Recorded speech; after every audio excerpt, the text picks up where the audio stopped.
Hi guys, I'm Alan here. Today we're gonna look into some basics and tips on animating.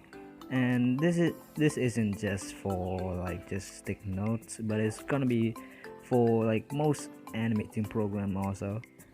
So yeah, it's just basics. So it wouldn't really help you too much, but help you improve at least. So firstly, what you want to do is turn tween on. This is important. If you want to improve, use tween. Don't think that you see professionals using non-tween and think that that's gonna work on animating better. That does not work. You should be smarter than that. Firstly, non-tween just makes it harder to animate and a waste of time also. You want to use tween because you don't want to waste your time. You want to practice needs a lot of time. You don't want to waste your time. Just tween. Nobody's like forcing you to use non-tween, so turn tween on. Now, one of the most basic thing in animation is probably in between frames, and it's important. Like, for example, like a ball. Like, let me get a circle for you guys.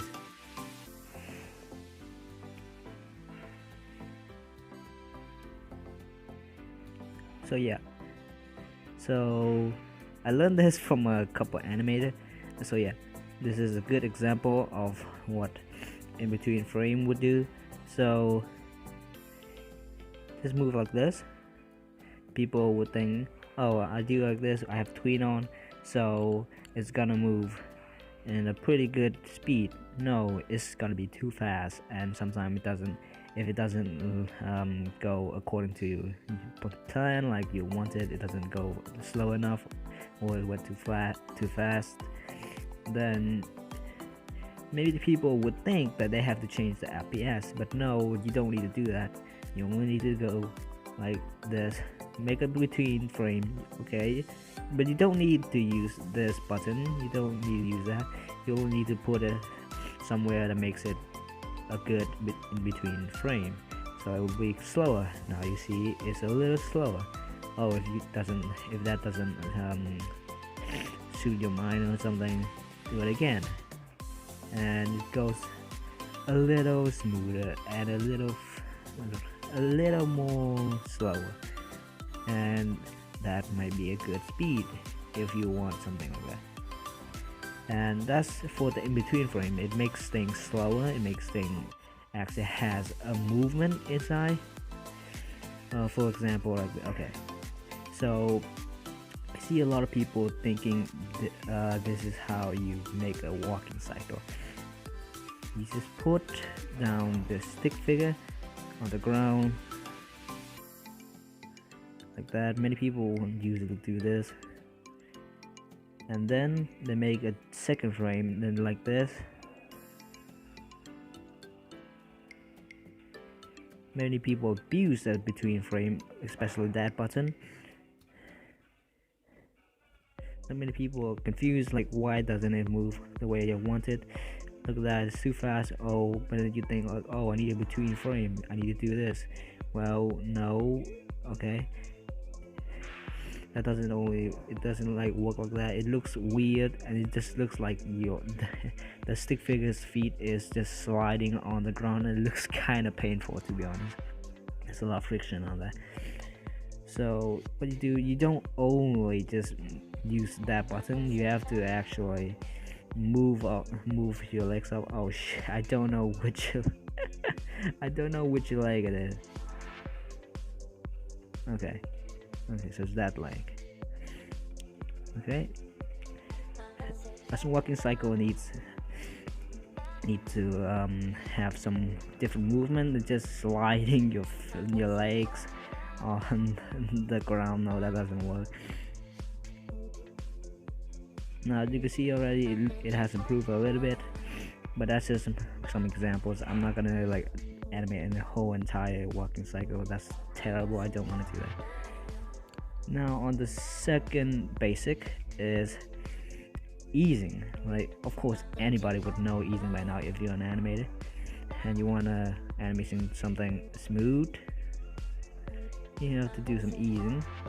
This is for something that moves inconsistently. For example, like a motorcycle just begins to move and you need some easing because it moves slow and then it goes fast.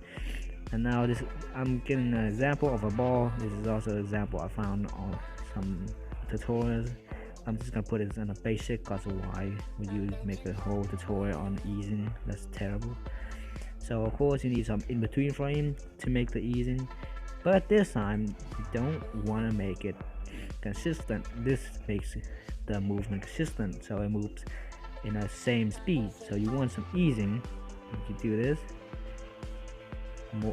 more in between frame. Don't want to put too much or else it looks too slow. There you can see it looks a little better. Let me just delete that. I don't think that's necessary. Okay. Yeah, you can see that it's smoother and it looks like it has some physics in it, I guess. But yeah, this is for stuff that doesn't have a force hitting on it. This is for stuff that doesn't have force. Then you will have an easing. A more complex easing is, I don't know, for example, hitting a wall and there's a force, a wall hitting it back, and then it will have, like, you can't just move something on the same speed forever because that will look weird and it doesn't look too smooth. I prefer my smoothness a lot.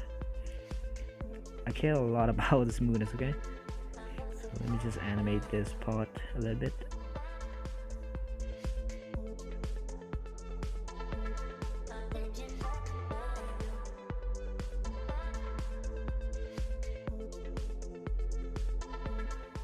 I'm not really good at physics.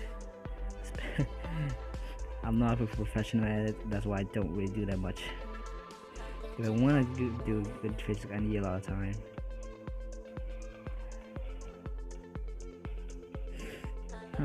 Let's see. It's a little too fast on here. Let me put something in between frame, I guess.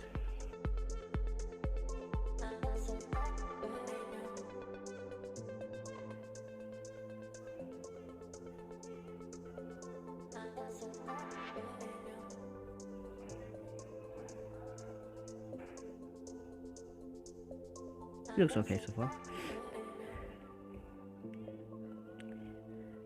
Now, onto the next basics. One of the things you want to make your animation look a little better is add some blurring here on the down to the effects right here. You need some blur. Then you put what's it called right here in my situation right now. Put some blur. So the blurring will make it look more, you know, natural, because like in videos in itself they have blurs to make up for the frames that has lost, because there's some stuff that's too fast for the camera to capture, which makes the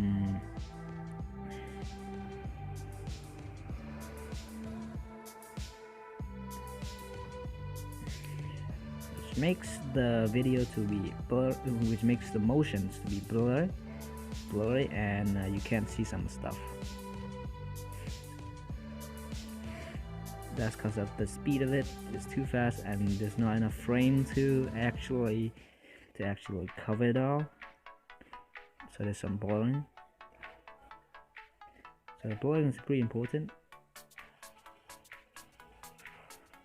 But you only put blurring on some stuff that are too fast to see, or something that in an incredible speed, something that's pretty fast. You don't put blur on stuff that's you know, slow. Because if you put it on some slow stuff motions, you put blur on some slow motions, then it would look pretty stupidly weird because people can notice the slow movement and you can see the blood. Yeah, this is just like a small tip because this is stuff that people usually do in animation to make it look a little better. It doesn't change that much, but it does make it look better.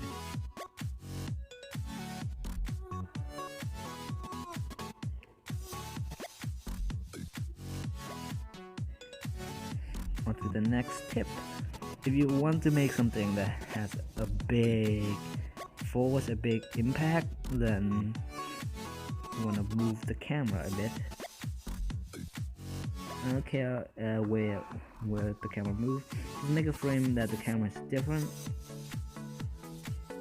and then move back to the original position of the camera. This is a really good way to make it has a more impact.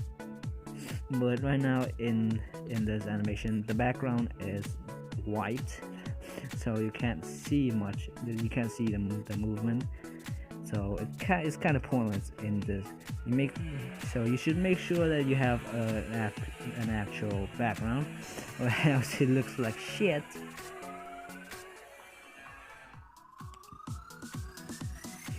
You could just put effects, but that's not a basic. That's like something that you need to actually make and put in it, or you download it.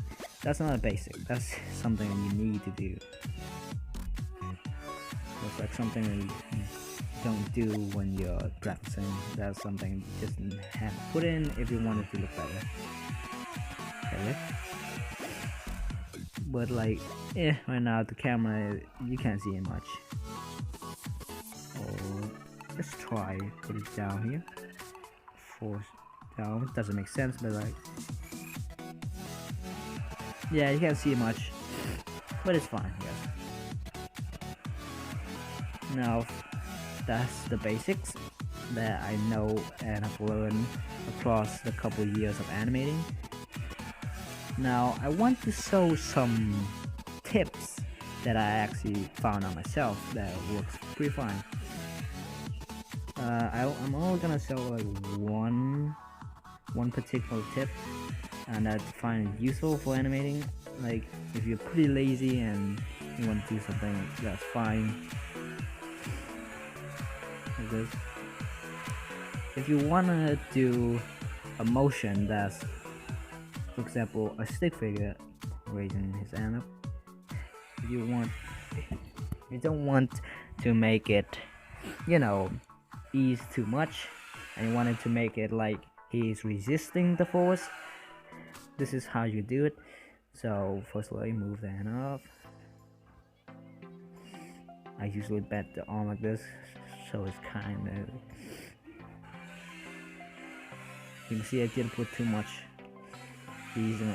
I didn't put any easing on that, and I usually put that a small easing that like this, up and then down. It makes an illusion of like resisting, like resisting the force.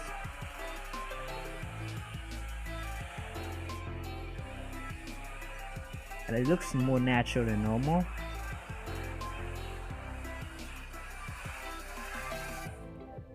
This is a small tip, and I've learned it just from animating alone. I feel like I was like, let's try something like easy. It's still easing, but it's a slight ease, and it makes it look better than normal. Like, that's what I think.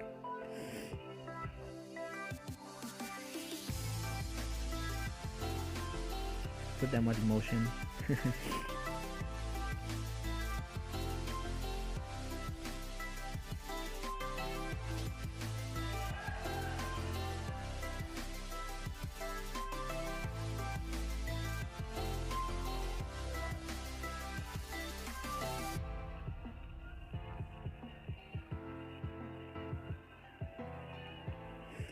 It's a small tip, but it might help when it comes to animating a little better and having something that quick than just easing the shit out of it, and just makes it look too lazy.